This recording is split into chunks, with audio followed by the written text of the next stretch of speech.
այդ արձագանքը եղավ անմիջապես առաջնախումբը, առաքելությունը իրավիճակին ծանոթանալու համար փաստահավաք, այսպես ասած, առաքելությունը ՀԱՊԿ-ի գլխավոր քարտուղարի ղեկավարությամբ միանգամից ուղևորվեց դեպքի վայր, ներկայացրեց օպերատիվ զեկույց, կոնկրետ և պրակտիկ առաջարկություններով այն մասին, որ պետք է ՀԱՊԿ-ի դիտորդների առաքելություն ուղարկել այնտեղ իրավիճակը կայունացնելու համար,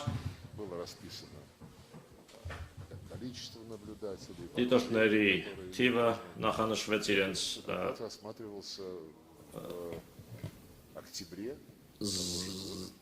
զինատեսակների կազմը, այդ հարցը քննարկվեց նույն տարվա հոկտեմբերին Երևանում ՀԱՊԿ-ի գագաթնաժողովի ընթացքում, դրանից առաջ եղել էր կառավարությունների հանդիպում, աշխատում էին արտգործնախարարները և պաշտպանության նախարարներն այդ ուղղությամբ, աշխատում էին երկար, իրենք էին խմբագրում այդ առաջարկությունները, որոնք ՀԱՊԿ-ի կառավարության կողմից ներկայացվեցին, Սամվել Միրզոյանի նախագահությամբ էր, և վերջում մենք հասանք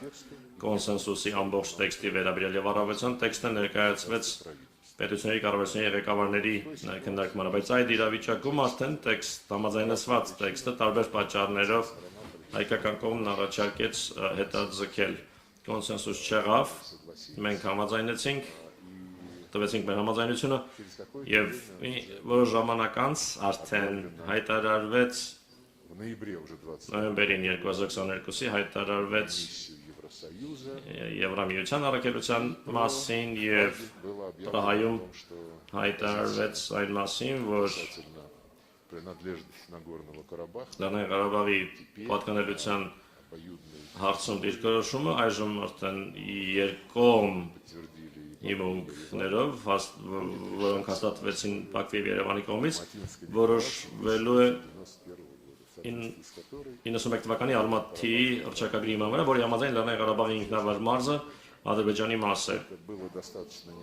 Դա բավական անակնկալ անսպասելի էր, որովհետև 20 թվականի նոյեմբերին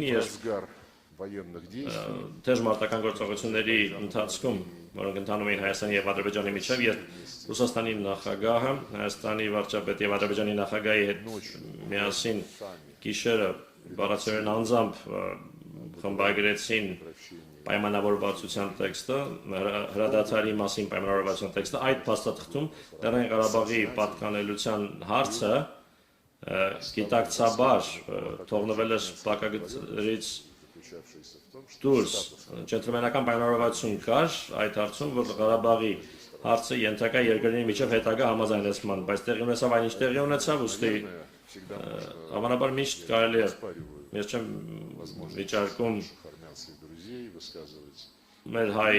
բարեկամների հնարավորությունը քննադատություն հնչեցնելու այն ժամանակ ինչ-որ մեկի ցուցաբերած դիրքորոշման կապակցությամբ, բայց ես նշեցի, թե ինչ ենք մենք արել, իսկ ավելի խորը ընկալման համար, իրավիճակն ավելի խորապես հասկանալու համար, իհարկե հիշեցի, որ մեկ տասնամյակից ավելի երկար տևել են բանակցությունները, որոնք Երևանի նախկին վարչակազմերի մասնակցությամբ տարվել են և մի քանի անգամ ասվել է, որ հասել ենք պայմանավորվածության, բայց հետո այդ պայմանավորվածությունները փլուզվում էին, այո, կարելի է քննադատել, բայց չեն քննադատում նրան, ով ոչինչ չի անում, իսկ մենք հենց փորձում ենք, ջանք ենք գործադրում։